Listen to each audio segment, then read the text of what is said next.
warahmatullahi wabarakatuh. Halo, apa kabar pemirsa Mal TV dimanapun Anda berada. Jumpa lagi bersama kami di program Jaksa Menyapa, sebuah program dari Kejaksaan Tinggi Sumatera Selatan untuk upaya mendekatkan diri ke masyarakat, memperkenalkan mengenai edukasi hukum lebih lagi, supaya masyarakat mengerti kinerja dan juga capaian dari kejaksaan-kejaksaan yang ada di ruang lingkup Kejati, Sumatera Selatan. Edisi hari ini bersama saya Hagi Kaindi. Dan saya Sefer Rimanda, kenali hukum, jauhi hukuman. Betul sekali. Oke, hari ini kita bakal membahas terkait harmoni dan keadilan, dinamika Datun dan Pidum dalam menegakkan hukum di Kejaksaan Negeri Banyuasin. Kita masih bersama dengan Korps Adiaksa dari Banyuasin, dan tentunya sudah hadir di studio 2 PAL TV pemirsa. Di ini selaku Kepala Seksi Tindak Pidana Umum Kejari Banyuasin, Bapak Iwan Setiadi, Sarjana Hukum. Salam sehat Bapak. Alhamdulillah sehat. Salam semangat Bapak. Tetap semangat dong. Luar biasa. Dan sudah hadir juga Kepala Seksi Perdata dan Tata Usaha Negara Kejari Banyuasin, Bapak Dodi Irawan SHMH. Salam sehat Bapak. Salam sehat. Luar biasa hari ini. Luar biasa. Luar biasa. Luar biasa. Aman Banyuasin hari ini, Kak? Aman terkendali. Aman terkendali. Siap. Jadi kita bakal ngobrol-ngobrol dengan dua narasumber kita yang luar biasa ini mengenai tema yang sudah disampaikan tadi. Tapi sebelum itu kita pengen tanya profil beliau dulu nih, Asi. Ya, ke Kak Iwan dulu mungkin ya, kita panggil kakak semua ya. Oke. Nah, Iwan mungkin boleh diceritain perjalanan karirnya dulu di kejaksaan ini, dimulai dari tahun berapa? Oh gitu ya. Memang ini sudah cita-cita dari kecil atau seperti apa? Kalau saya mulai berkarir itu di tahun 2003 itu diterima di kejaksaan, calon jaksa. Kemudian 2007 saya mulai pendidikan jaksa. Waktu calon jaksa saya di Morenim ya. Setelah mengikuti diklat selama 6 bulan, saya ditempatkan di Tenggarong. Ya, 2 tahun di Tenggarong, saya ke Sumsel, Kejati.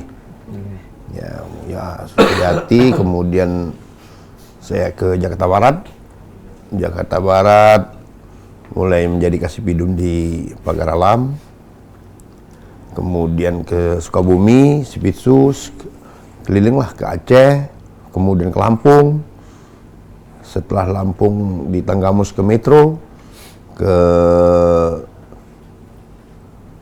Bengkulu, ya sudah Bengkulu ke Palawang, baru ke Banyuasin baru 4 bulan di Banyuasin, jadi Kasipidum. Kalau cita-cita nggak kepikiran, karena kita memang ya jujur kita memang besar di pasar. Orang tua pedagang kaki lima, kita 8 orang saudara, anak nomor 7, dan dari kecil memang dari pasar. Pernah merasakan jadi tukang parkir, pernah merasakan jual ikan cupang, ikan lohan. Nah, tiba-tiba pada saat sambil kuliah, sambil berdagang, saya lulus, coba-coba ikut tes. Ada penerimaan. Saat itu setelah mengikuti rangkaian tes, diterima. Alhamdulillah kan. Disitulah dimulai karir Betul. Iwan Ya. Sekali dari menjual ikan. Ya. Apa beda ikan sama iwa? Nah, kalau iwa itu masuk itu Palembang. Kalau ikan masuk luar negeri. Kurang tepat Kak. Apa dia? Bedanya? Kalau ikan di air, kalau iwa di banyu. Nah, Sama-sama benar itu. Baik. Betul, Itu betul. luar biasa sekali. Tadi itu perjalanan karir dari Kak Iwan. Silakan, Kak. Kalau untuk profil, saya mulai masuk di kejaksaan itu pada tahun 2008. Jadi CPNS-nya itu penempatannya di Kejaksaan Negeri Batu Raja. Habis dari Batu Raja itu saya pindah ke Kejaksaan Tinggi Sumatera Selatan. Habis dari Kejati pindah ke Kejaksaan Negeri Musi Banyuasin, MUBA. Pada saat di MUBA itu saya jaksa fungsional di situ. Habis di Kejari MUBA saya promosi ke Sulawesi Tengah. Di Sulawesi Tengah itu pasnya di Kabupaten Tujuh Una-Una. Tujuh Una-Una itu pecahan dari Kabupaten Pusuk. Di situ saya menjabat selaku Kepala Seksi Intelijen. Habis dari Sulawesi saya menjabat Kasih Intel, saya pindah ke Banyuasin sebagai Kasih Datun pada tahun 2022. Oh, sudah cukup lama juga ya, Kak ya? Lebih ya? Hampir lebih ya. Oh, ini sudah sampai ke Sulawesi juga nih ya. Sulawesi ya. Pokoknya kalau ngobrol sama Jaksa ini rata-rata sudah traveling sampai ke seluruh Indonesia. Ya, dari barat sampai ke timur ya. Luar biasa. Dan Siap ditempatkan siap Kak ya? Di mana saja. di mana saja. Wow, luar biasa. Dan ini luar biasa sekali pemirsa, kita masuk ke tema hari ini bersama dengan Kasih Pidum dan juga Kasih Datun dari Kejari Banyuasin. Nah, mungkin di awal kita remind lagi pemirsa bagaimana Kejaksaan Negeri Banyuasin ini menjaga harmoni dalam menjalankan tugasnya masing-masing, baik itu dari Kasih Pidum maupun Kasih Datun. Nah, mungkin dari Kasih Pidum dulu Kak Iwan. Ya. Boleh diingatkan lagi pemirsa mengenai kewenangan dari Kasih Pidum, tusinya sedikit, boleh silakan. Oke, kalau di bidang Pidum ya, kalau sekarang ini ya kalau kita bicara bidang Pidum ini ada 3 hal yang tidak bisa kita lepaskan. Ya, 1 kepastian hukum, 2 kemanfaatan hukum, dan 3 tentang keadilan. Nah, saya selaku Kasih Pidum yang mana ini sudah menjabat yang ke-4 kali ya, bahwa tugas Kasih Pidum itu sebagai pengendali perkara Pidum. Nah, terkait dengan perkara Pidum kan khusus dia terkait dengan tindak pidana. Beda dengan Pisus. Kalau Pisus kan dia lex spesialis. Kalau Pidum ya berkaitan dengan KUHP, undang-undang teroris, undang-undang illegal mining, illegal fishing, ya kan gitu. Nah, terhadap masyarakat ini kan banyak yang kurang mengerti apa sih kalau udah terkait dengan perkara pidana ini. Nah, di sini kan kita berdasarkan edaran Jaksa Agung nomor 15 tahun 2010 ya, kalau nggak salah itu tentang restoratif justice.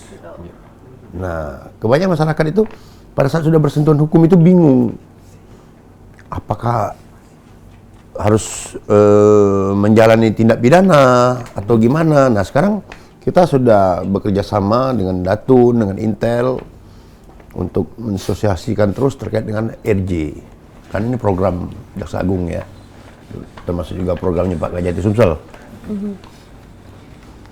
Oke, baik. Jadi restoratif justice ini khususnya di Kejari Banyuasin sangat amat diindahkan. Apalagi salah satu concern utama dari Kasatker kita di Sumsel, khususnya ini dalam hal ini Pak Kajati. Nah, sepanjang tahun 2023, Kakak kalau boleh tahu udah dari kapan di Banyuasin? Alhamdulillah di tahun 2023 itu mencapai target ya untuk RJ. Berapa? 2 ya. Oke. 2. Nah, tahun ini insya Allah ya. Tadi ada informasi dari anggota kita bahwa ada perkara yang besok itu sudah mulai bisa kita untuk di RJ kan. Ya, karena ini memang ada program ya untuk salah satunya RJ ini ada yang kerugian material dan juga imaterial kan gitu. Nah, untuk memberikan yang humanis terhadap masyarakat yang baik korban maupun tersangka, kita melaksanakan program RJ ini. Cuman ada kriteria untuk RJ ini. Ya, ancamannya ya kan nggak boleh di atas 5 tahun. Terus salah satunya kayak perkara pembunuhan, narkotika itu kan nggak bisa. Bisa ya. Ya, ya kayak begal, kalau kata tolong begal ya kan, nah, perampokan, nah itu nggak bisa. Kriminalitas yang masih dominan di Banyuasin selain narkoba? Kriminalitas itu masih ada ya, pembunuhan masih ada, begal juga masih ada. Ya masih seperti itu aja. Kalau kita kasih top 5, narkoba pertama, kedua, ketiga? Narkoba yang pertama memang teratas ya. 60% kalau dari kata Pak Ngajari? 60% udah pasti. Oke. Ya, tahun kemarin saya data, jadi Kejaksaan Negeri Banyuasin itu dalam setahun itu kan ada 400 berkas perkara dari limpahan dari Polres maupun dari Jati ya kan, yang dari Polda, Polsek. Itu saya cek, saya rekap dominan di narkoba, hampir 100% ya. Kemudian masih ada perkara cabul. Nah, cabul, ya kemarin miris lah. Di 2023 terakhir kemarin itu ada perkara menggauli anaknya sendiri, lebih hamil, miris ya memang. Nah, selain narkoba, selain juga perkara perlindungan anak, juga ada perkara BBM. Oke, mafia. Ya, enggak juga dibilang mafia. Jadi apa bilangnya? Ya, kalau BBM itu kan minyak. Oke. Ada minyak-minyak ilegal yang dari Illegal drilling. ya yang apa pesulingan dari masyarakat itu. Iya. Nah itu kan nggak resmi kan. Nah, Betul. Karena juga ya. Baik, kita mungkin beralih ke Pak Kasidatun, Kak Rodi. Iya. Iya. Nah, kita mau ingatkan lagi ke pemirsa mungkin Kak, peran dari Kasidatun ini sendiri di Kejari Banyuasin seperti apa? Peran bidang datun ini sebenarnya agak sedikit berbeda dengan bidang-bidang yang lain. Karena memang untuk di bidang datun, kita di bidang datun ini, kegiatan kita salah satunya ada kegiatan seperti pelayanan hukum. Pelayanan hukum itu memang kita tidak terhadap pemerintah saja, tetapi bisa untuk masyarakat. Jadi memang kalau untuk di kegiatan yang pelayanan hukum ini kita memang langsung bisa bertemu langsung tatap muka dengan masyarakat. Dalam artian ketemu langsung dengan masyarakat ini kita bisa yang mana masyarakat itu yang tidak tahu permasalahan hukumnya, solusinya seperti apa, dia langsung bisa datang langsung ke kantor. Itu kalau langsung. Kalau misalnya dia tidak langsung, bisa melalui program kita Halo JPN. Nah, memang kalau untuk di Halo JPN ini sangat untung bagi masyarakat karena terkait jarak tempuh antara tempat tinggal masyarakat ke kantor kita mungkin jauh kan. Nah, dengan adanya Halo JPN ini mereka sangat hemat. Dengan adanya Halo JPN itu mereka hanya memerlukan untuk kuota saja melalui aplikasi seperti itu, dan itu langsung masuk ke aplikasi Halo JPN dan langsung kita jawab apapun permasalahan yang ditanyakan oleh masyarakat itu. Nah, kalau itu untuk in touch ke masyarakat. Ke masyarakat. Pelayanan masyarakat ya. Nah, kepala masyarakat. Kalau untuk BUMD, pemerintah, BUMN, Kalau untuk- perusahaan-perusahaan banyak kan di Banyuasin? Ada, iya. Kalau untuk ke pemerintahan itu banyak sih. Seperti untuk pertimbangan hukum itu ada dua nih, pendampingan hukum, pendapat hukum itu yang hanya bisa kita dampingin itu pemerintahan, BUMN dan BUMD. Tapi kalau untuk pelayanan hukum bisa juga untuk pemerintah dan juga bisa untuk masyarakat. Tapi kalau untuk pemerintah hanya di pertimbangan hukum. Oke, Ya, baik. pertimbangan hukum itu. Kak, ada nggak sih Kak kalau perusahaan Kak misalnya lahannya yang masih sengketa dengan masyarakat dan lain-lain, itu sudah ada belum? Sudah terjadi? Kemarin sambil contoh untuk terkait masalah sengketa tanah, kita di situ sebagai mediasi. Karena pada saat di situ ada pemerintahan dengan salah satu lahan sekolah yang tumpang tindih kepemilikannya, di situ kita menjadi mediasi. Karena sama-sama pemerintahan kan itu. Dan hasilnya? Alhamdulillah sepakat para pihak. Dengan adanya kita mediasi, kita laksanakan tahap demi tahap dan kita panggil berawalnya dari pihak pertama, langsung kita koordinasi lagi pihak kedua. Begitu sudah ada kesepakatan baru kita ketemu dan dibuat berita acara. Kesepakatan para pihak lah. Akor lah ya. Akor lah, bahasa kita akor. Akor lah. Oke, baik. Luar biasa. Kita bakal ngobrol lebih lanjut lagi dengan Kak Dodi dan juga Kak Iwan setelah yang lewat itu ini. Bersama dengan mana-mana tetap di Jaksa Menyapa.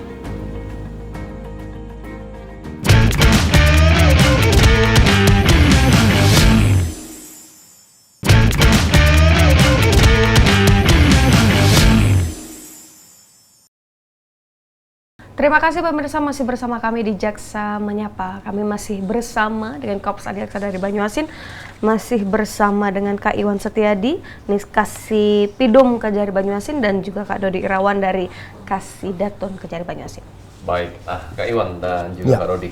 Ini kan Datun dan Pidum ini kan pastinya sering tentunya ada kolaborasi. Betul, betul. Gimana caranya mengelola dinamika antara Datun dan Pidum ini sehingga memastikan kerjasama yang efektif dalam penanganan perkara-perkara hukum? Oke. Jadi yang namanya kejaksaan itu kan ada beberapa bidang, yang mana per bidang itu pasti ada kaitan. Contoh, kalau ada perkara yang diputus, ya pidananya itu sesuai dengan tuntutan. Kemudian barang bukti seandainya kita kembalikan, kemudian hakim berpendapat lain melakukan itu dirampas, ya kan? Nah, tiba-tiba ada pemilik merasa dirugikan nih, dia melakukan gugatan. Nah, Pidum kan tidak ada ranah perdata. Kita kolaborasi dengan Datun. Kita lapor ke pimpinan, nanti pimpinan setelah ada gugatan itu memposisi surat gugatan itu ke bidang Datun. Jadi kita berkoordinasi dengan bidang Datun untuk upaya-upaya keperdataan di pengadilan. Kemudian juga selain di Datun, ya kita juga berkolaborasi dengan bidang Intel. Contoh, ada perkara-perkara pembunuhan yang mana yang namanya pembunuhan atau perkara narkoba. Terakhir 2023 di bulan November itu ada perkara narkoba 20 kilo hampir ya. Karena ini saya anggap rawan, kita rawan bukan karena rame di luar, karena rawan yang namanya orang sudah dituntut pidana seumur hidup, pasti otaknya berpikir mau lari itu. Iya. Nah, kita koordinasi sama Intel. Kita bikin odis, tembuskan ke Pak Kajari. Nah, nanti di bidang Intel itu akan mengeluarkan sprint ke anggota-anggota Intel untuk melakukan PAMGAL, pengamanan dan penggalangan di persidangan. Mengawal dari awal sampai dengan dari mulai terdakwa ini diambil dari rutan ke pengadilan, setelah sidang dikawal lagi ke rutan supaya jangan luarin orang. Supaya aman terkendali ya? Iya, betul. Ada pernah kejadian? Ada. Oh, bukan soal lari. Perkara yang tahun kemarin. Perkaranya ada. Ya ada. Jadi memang benar-benar real. Baik, Kak Dodi ada mau tambahin? Sedikit saya menambahkan, kalau untuk keharmonisan antara Pidum dengan Datun, benar tadi dibilang sama Abang Kasih Pidum terkait masalah berasalnya pidana umum dan beralih ke perdata seperti itu. Ya. Nah, kalau untuk selain itu kita memang sering berkolaborasi terkait adanya berkas perkara yang masuk yang belum sempat di P21 karena pidana dengan perdata ini agak sedikit tipis. Betul. Nah, disitulah kita bisa saling berkoordinasi yang dinamakan dalam wadah dinamika kelompok. Disitulah kita bisa mengeluarkan pendapat, baik itu dari JPU, baik itu dari JPN, apakah ini perkara ini emang murni untuk kepidana atau ke perdata, seperti itu. Jadi kalau dalam wadah dinamika kelompok kita itu, disitulah tempat kita untuk berkoordinasi antara Pidum dengan Datun. Berarti sinergi yang baik. Betul. Ya? Benar, benar. Menciptakan hasil yang baik juga. Betul. Nah, bagaimana dengan evaluasi kinerja? Mungkin Dibilang? antara Datun dan juga Pidum. Kalau evaluasi bidang kerja, ya kita pada prinsipnya begini ya, Mbak. Kita bekerja berbasis anggaran, Ya. kan gitu. Kita ada anggaran yang nggak perlu kita sebutkan lah ya. Jadi yang setiap kegiatan A, B, C dan sampai dengan Z, kalau anggaran tidak terserap, kita nggak bekerja judulnya. Tapi bukan berarti anggaran dihabis-habiskan tanpa ada pertanggungjawaban. Itu malahan korupsi. Jadi kinerja itu dinilai apabila anggaran terserap dengan baik berdasarkan pertanggungjawaban dan bukti-bukti real. itulah nama bisa dibilang evaluasi nantinya. Oke, jadi evaluasi yang saya maksud gimana berkoordinasi untuk meningkatkan pelayanan, meningkatkan kualitas untuk pelayanan ke masyarakat dan juga kualitas penegakan hukum yang selama ini mungkin kes-kes gitu. Jadi kalau untuk di bidang PIDUM, salah satunya kita ada RJ. Ya. Ya. RJ tadi kita udah bahas. Nah, kemudian kita ada e-tilang. Itulah. Pelayanan. Jadi tilang ini elektronik kan gitu. Jadi kalau dulu di tilang itu kan masih menerima uang cash. Nah, itu kan rawan. Nah, sekarang dengan e-tilang pendenda itu sudah bayar ke rekening BRI yang sudah ditunjuk. Jadi tidak boleh lagi menerima uang cash. Betul. Nah, kemudian juga kita berkolaborasi di Intel maupun di Datun. Ya, bagaimana pencegahan terhadap pengguna narkoba, bagaimana pencegahan terhadap kekerasan dalam rumah tangga, ya, terhadap anak.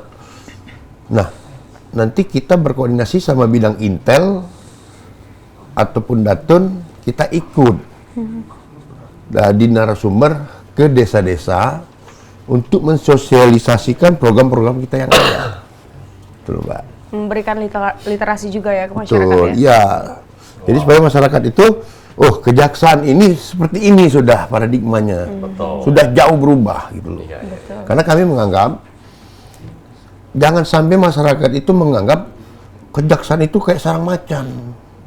Padahal Kita udah humanis gitu loh. padahal ada macannya. Macannya sudah lari. Udah Kita mau humanis. Jadi Oke. supaya masyarakat itu ada tempat mengadu terkait dengan hal-hal. Kadang kita kan ada posko bantuan hukum, pelayanan hukum. Kan mindset kita kadang berpikir, sorry ya, kadang berpikirnya orang pasti masalah pidana, tipikor. Enggak, kadang urusan rumah tangga lah, urusan tanah lah. Betul. Udah konsultasi gitu loh. Nah, kalau tanah kita serahkan ke Datun. Nanti Opidum, saya dipanggil lu kasih Datun atau kasih Intel. Kak, ke bawah, kenapa? Ini ada masalah pidana. Kita yang turun. Jadi seperti itulah kolaborasinya itu. Baik, luar biasa. Kita ke Kak Dodi ya. Jadi dalam konteks penegakan hukum di Kejari Banyuasin ini, gimana caranya khususnya Datun ini menangani kasus-kasus yang dalam tanda kutip sensitif nih secara politis ataupun sosial? Gimana caranya kakak memastikan netralitas dan objektivitas dalam penanganan? Oh, berarti khususnya untuk di peran Datun ya? Betul. Kalau untuk di peran Datun ini kita berusaha untuk mengoptimalkan bahwa kita ini adalah pelayan masyarakat. Kita ini memberikan jasa hukum kalau untuk di bidang Datun. Ya. Memberikan jasa hukum kepada pemerintah maupun masyarakat. Nah, di dalam kita memberikan jasa hukum itu bisa melalui pertimbangan hukum, bantuan hukum, dengan tindakan hukum lain seperti itu. Kalau untuk di pertimbangan hukum ini, untuk di pertimbangan hukum memang arahnya memang ke pemerintahan. Tapi kalau untuk masyarakat jelas itu di pelayanan hukum tadi yang saya jelaskan. Sudah banyak belum Kak masyarakat Banyuasin yang melek akan adanya program kita ini? Untuk pada saat saya menjadi kepala seksi perdata dan tata usaha kasih Datun di Banyuasin ini, pertama sekali saya harus berusaha untuk mensosialisasikan terhadap tupoksinya Datun. Karena untuk di bidang Datun ini masyarakat atau pemerintah agak sedikit tidak paham karena lebih mengenal langsung ke bidang PIDUM, Intel, Pitsus seperti itu. Jadi tugas saya pertama sekali untuk jadi Kasat Datun, saya harus bersosialisasi, baik itu dalam pada saat saya menjadi narasumber, pada saat saya ada pelayanan hukum, saya harus bilang nih Datun nih ada program seperti ini. Silakan kalau pemerintahan ingin berkoordinasi dengan kita untuk pendampingan seperti itu. Baik, ini luar biasa sekali. Berarti kalau untuk di masyarakat Banyuasin ini belum terlalu familiar ya? Belum memang. Ya, belum terlalu familiar. Tapi sudah mulaikah ada peningkatan nggak Kak? Karena Sudah kan mulai. Sudah mulai. Sudah ya? mulai ya. Dengan adanya program-program kita ini di pendampingan itu udah mulai banyak dari segi pemerintah ya. Kalau dari masyarakat itu sangat antusias. Baik Tentang yang apa Kak mereka tuh bertanya masyarakat tuh? banyak macam. Ada yang datang itu malahan ada masalah pernikahan, perceraian seperti itu. Jelas kita jawab dan kita arahkan, tapi endingnya itu pasti di pengadilan agama. Kalau untuk perceraian kan, tapi tetap kita kasih masukan, saran dan pendapat. Yang semulanya masyarakat itu datang masih bingung nih arahnya mau kemana, seperti apa. Nah, dengan adanya ketemu dengan JPN kita, kemungkinan masyarakat yang datang itu tidak bingung lagi untuk menentukan sikap untuk ke depan, karena di bidang datun saya di dalam 1 bulan itu saya buat melalui surat perintah dari Pak Kajari itu ada beberapa tim di datun saya buat memang dalam 1 bulan itu saya dengan 1 tim yang khusus untuk piket dalam pelayanan hukum itu. Apabila nanti masyarakat datang, saya tidak susah lagi kalau misalnya saya lagi DL di luar, kan saya sudah membuat jadwal berdasarkan surat perintah dari Pak Kajari itu. Baik, kalau untuk ukuran keberhasilan dari Datun sendiri dilihat dari apa nih Kak? Kalau untuk keberhasilan itu benar tadi dibilang Pak Kasbidum, kita ini kerja berbasis anggaran. Dengan adanya kita berbasis anggaran, berdasarkan POK, program kerja itu bisa kita laksanakan dan bisa kita serap, tetapi bukan hanya diserap saja dan harus bisa kita buat pertanggungjawabannya. Betul. Itu. Jangan sampai blunder ya Kak. Jangan blunder. Nanti kegiatan kita jalankan di akhir di evaluasinya tidak ada pertanggungjawaban. Itu kita jadi masalah.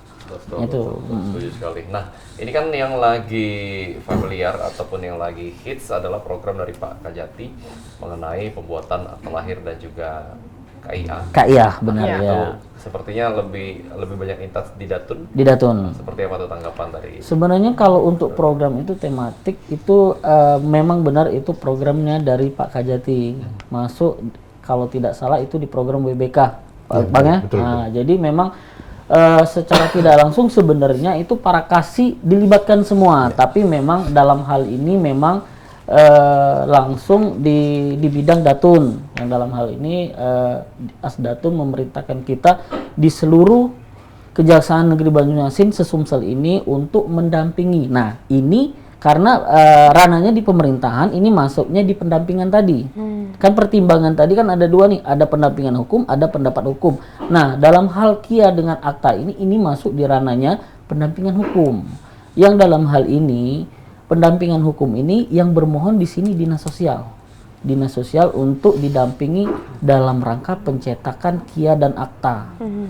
Alhamdulillah dalam program pendampingan ini kemungkinan di awal Maret kemungkinan nanti seremonial yang akan menyerahkan akta dengan KIA itu langsung dari Pak Kajati. Kalau untuk Banyuasin Mbak ya, untuk Banyuasin kita sudah siap yang sudah dititip dari teman kita pemerintahan Dukcapil itu sekitar 2.779 KIA. Kalau KIA-nya kalau tidak salah 16. Karena sedikit nilai jumlah KIA-nya akte itu karena memang aktenya sudah banyak. Memang kalau lihat dari jumlah itu pasti banyakan KIA daripada akta. Betul. Karena syaratnya kalau KIA harus ada akta itu. Jadi pasti jumlahnya lebih banyak KIA. Betul, dan ini akan terus berlanjut ya. Ya, terus berlanjut. Sampai hingga 2024 kita harapkan seluruh anak-anak di Banyuasin ini memiliki identitas akta ini. dengan KIA. Betul sekali. Kita akan kembali lagi Kak, kita akan ngobrol lagi tentunya pemirsa jangan kemana-mana, tetaplah bersama kami di Jaksa Menyapa.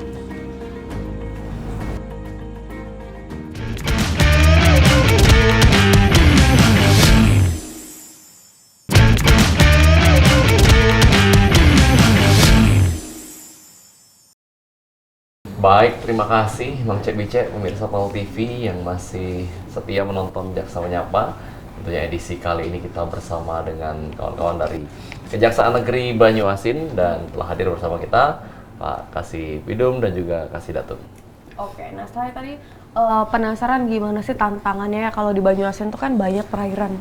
Apalagi Pidum ini menghadirkan saksi, itu tantangannya seperti apa, permasalahan-permasalahannya seperti apa? Boleh dong Kak cerita? Kayak Ya. Jadi itulah tadi ya, bisa saya bilang tadi bahwa tantangan itu setiap kerja itu pasti ada.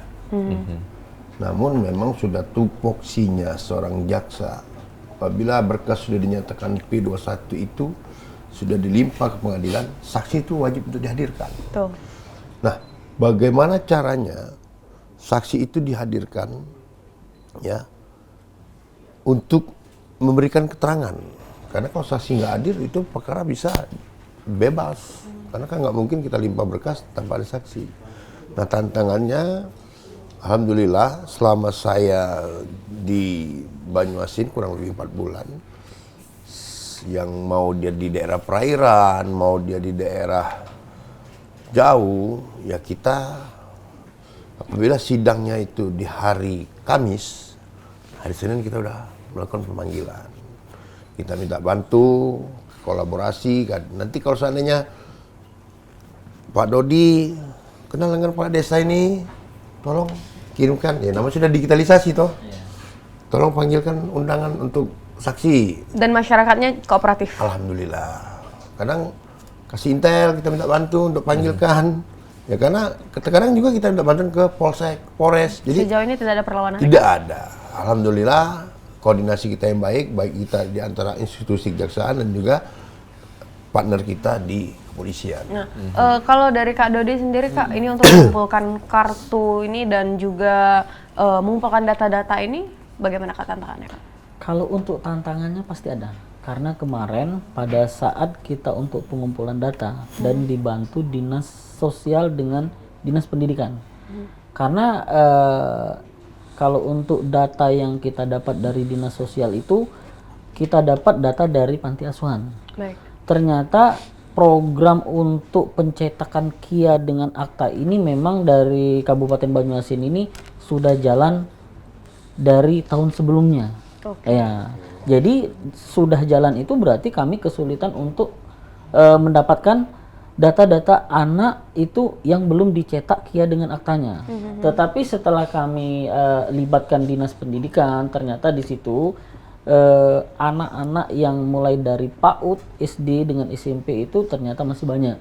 Nah, disitulah kita minta tolong dengan dinas pendidikan untuk pengumpulan data yang mana data yang sudah dikumpulkan kita dampingi dan kita cross check memenuhi syarat atau tidak. Karena kalau tidak memenuhi syarat tidak bisa kita cetak di Dukcapil Banyuasin, karena ada beberapa dari panti asuhan itu data-datanya itu tidak jelas, ada yang data dari Palembang, otomatis kita tidak bisa untuk cetak.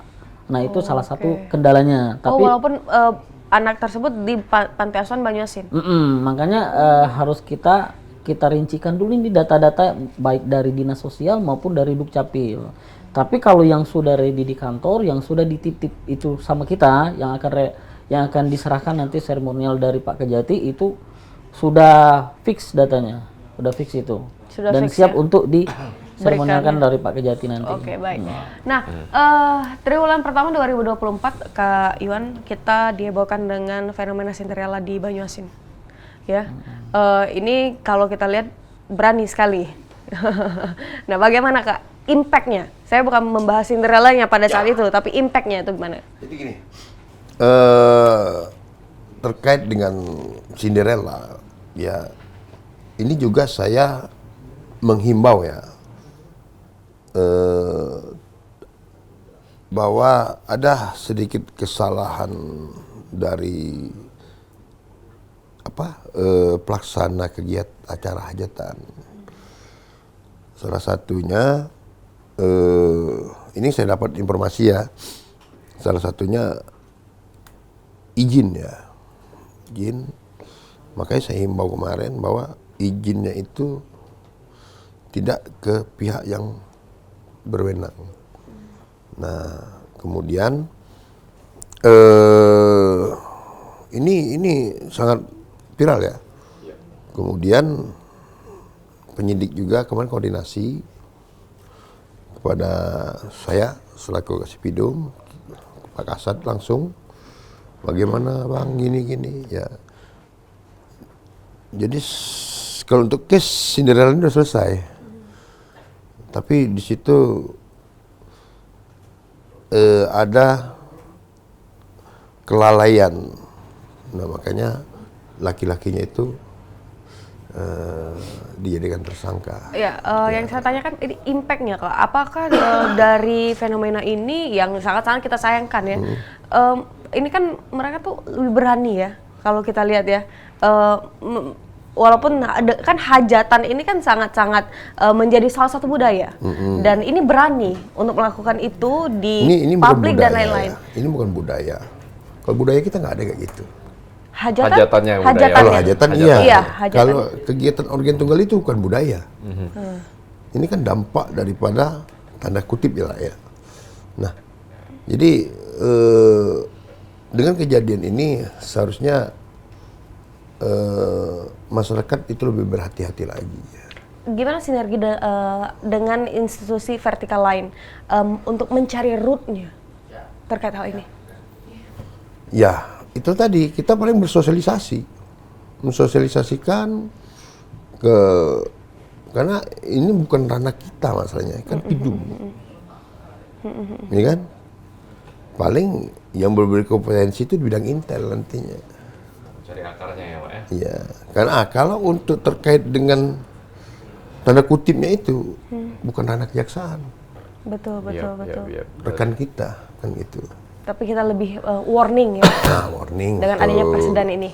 Makanya kemarin saya sempat sampaikan juga, ada beberapa, saya kemarin ke rumah Irj, ketemu juga kadesnya, saya sampaikan, ini salah.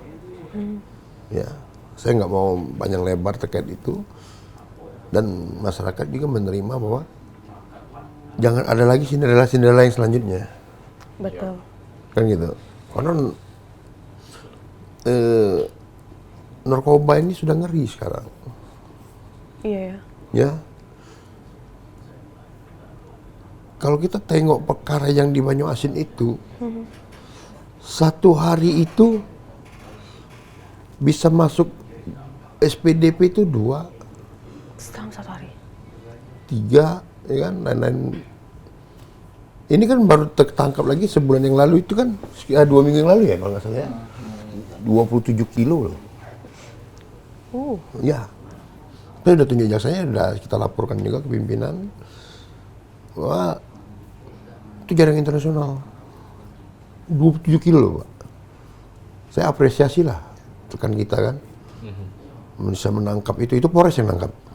Oh, luar biasa. Iya, saya apresiasi ya, kita apresiasi. Dengan cepat dia kirim SPDP dan barang bukti juga sudah cepat langsung dimusnahkan. Saya apresiasi itu. Baik. Itu luar biasa Memang masih Dan jadi estasinya 15.000 kalau nggak salah itu. gimana Pak? Atas ya. Estasinya. 15.000 butir. Iya, Wow. jaringan internasional itu. Ini akan menjadi berita yang sangat spicy ya di triwulan pertama ini ya. Ya, betul. Perkara narkoba ini luar Selalu biasa menjadi sekali. concern dari Kasipidum ya. Betul.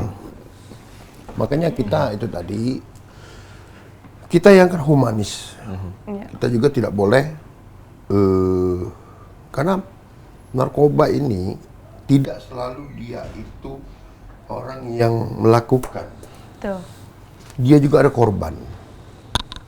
Kan gitu. Nah, kita tidak boleh pukul rata terhadap melakukan tuntutan pidana. Kita harus bedakan yang mana yang korban, yang mana memang dia pelakunya, yang mana dia cuman sebagai kurir. Nah, itu harus kita bedakan. Setuju. Nah, kita ke Kak Dodi lagi nih setelah aku kasih Datun. Kalau tadi Kasipidum concernnya adalah kasus dari narkoba masih mendominasi. Kalau Datun sendiri Kak di tahun ini, selain mengurusi program-program dari tematik yang dari Pak Kajati, concernnya adalah kasus-kasus apa lagi nih Pak? Yang lagi diurus? Kalau untuk kita berbicara di triwulan pertama ya. Kalau untuk di triwulan pertama dalam tahun ini, kalau untuk penegakan hukum, untuk perkara perdata, kemarin kita sempat ada gugatan dari PH. Nah, gugatan itu terkait dibilang kasih pidum itu terkait barang bukti. Nah, untuk di tahun ini baru jalan sampai tahap mediasi. Oke. Dan akan berjalan lagi kemungkinan di 2 minggu ke depan. Baru itu saja kalau untuk penegakan hukumnya. Kalau di tahun lalu, Kak? Kalau di tahun lalu ada 1. Karena memang kalau untuk perkara perdata ini memang agak sedikit. Ya, ada dua. Benar ya. Benar. Nah, kalau yang untuk tahun kemarin pada saat upaya hukum putusannya itu mengabulkan. Jadi menanglah kita kemarin waktu pada saat tahun kemarin. Kalau untuk tahun ini dari awal tahun ini masih jalan. Belum tahu untuk kedepannya. Baik. Ini luar biasa sekali ya. Tentunya kinerja dari Pak Iwan dan juga Pak Dodi ini tidak akan lepas dari peran pimpinan. Ya. Betul. Nah, bagaimana pimpinan menanggapi atau melindungi apabila terjadi hal-hal ya kalau kita berurusan tentang BUMN, pemerintahan, ini kan pasti akan ada intervensi. Benar. Terus mungkin perlawanan-perlawanan, kekerasan dan lain-lain. Nah, bagaimana pimpinan melindungi dan juga memastikan kita harus bekerja sesuai tegak lurus dan sesuai SOP. Alhamdulillah ya, Mbak. Ya, sama ini. Kalau pimpinan kita baik dari Kejari, Kajati, Jaksa Agung, kalau kita diintervensi kita kan akan berjenjang lapor. Betul. Selama ini sepanjang kita benar sesuai SOP maju terus, ya kan? Benar. Jadi kita nggak akan pernah takut. Kita bangga dengan punya pimpinan seperti Pak Kajari, Pak Kajati, Pak Jaksa Agung. Lihat sendiri kan, Pak. Memang beliau sepanjang SOP dia akan bela. Dan tegas. Tegas. Dan kita juga nggak akan berani main-main. Betul. Ada tambahan Kak Dodi? Kalau tambahan dari saya sedikit sih. Selagi kita menjalankan tupoksi di bidang masing-masing sesuai dengan SOP dan sudah sesuai dengan peraturan perundang-undangan yang sudah berlaku yang kita jalankan, insya Allah tidak ada kedepannya kendala. Baik itu kendala permasalahan hukum yang akan kita hadapi untuk kedepannya. Setuju sekali. Memang inilah menjadi tanggung jawab para aparat penegak hukum, terkhusus kita ngomong masalah kejaksaan ini ya. Kita nggak terasa udah di penghujung acara nih, Kak Dodi dan Kak Iwan. Mungkin bisa dikasih himbauan ataupun closing statement kepada pemirsa yang lagi nonton di rumah. Oke, saya dulu ya. Boleh, Iwan dulu. Oke, masyarakat khususnya Banyuasin. Oke, untuk masyarakat khususnya Banyuasin sekarang jangan pernah merasa ragu ataupun takut. Kalau memang masyarakat ada rasa keingintahuan terhadap sesuatu di bidang hukum, ayo ke kantor, ya kan, kita bisa diskusikan masalahnya apa. Kemudian kita juga ada program RJ, Restoratif Justice, yang mana kita ada kewenangan untuk menghentikan penuntutan, ya, tapi ada kualifikasi perkara-perkaranya tersebut, ya. Baik, thank you Kak Iwan. Kak Dodi, silakan. Kalau himbauan dari kita khususnya untuk bidang perdata dan tata usaha negara, saya berharap khususnya untuk masyarakat Banyuasin, apabila ada permasalahan hukum untuk kedepannya, jangan sungkan untuk datang ke kantor kita. Baik itu datang langsung maupun dari aplikasi Halo JPN kita. Kita siap memberikan masukan, saran dan pendapat. Mudah-mudahan apa yang kita sampaikan bisa membuat dari masyarakat itu yang awalnya tidak tahu menjadi tahu. Itulah keinginan kita di Kejaksaan Negeri Banyuasin. Memberikan edukasi hukum sepenuhnya untuk masyarakat. Baik, luar biasa. Terima kasih untuk Pak Kasih Datun, Pak Kasih Pidum, Kak Dodi, Kak Iwan. Luar biasa untuk informasi yang sangat mendidik, edukatif, dan juga pastinya bermanfaat untuk seluruh masyarakat. Terima kasih pemirsa yang sudah nonton. Terus saksikan Jaksa Menyapa hanya di PAL TV, memang punya kita. Betul sekali. Dan pemirsa, Datun dan juga Pidum menambah warna dalam menyusun strategi, menangani perkara, serta menjaga keseimbangan antara perlindungan masyarakat dan juga keadilan bagi seluruh warga masyarakat di Kejaksaan Negeri Banyuasin. Baik, pemirsa terus saksikan Jaksa Menyapa karena ada banyak informasi yang sangat edukatif untuk Anda di rumah, seluruh pemirsa Mal TV dimanapun Anda berada. Saya HGK Indi. Saya Sefer Manda, wassalamualaikum warahmatullahi wabarakatuh. Sampai jumpa.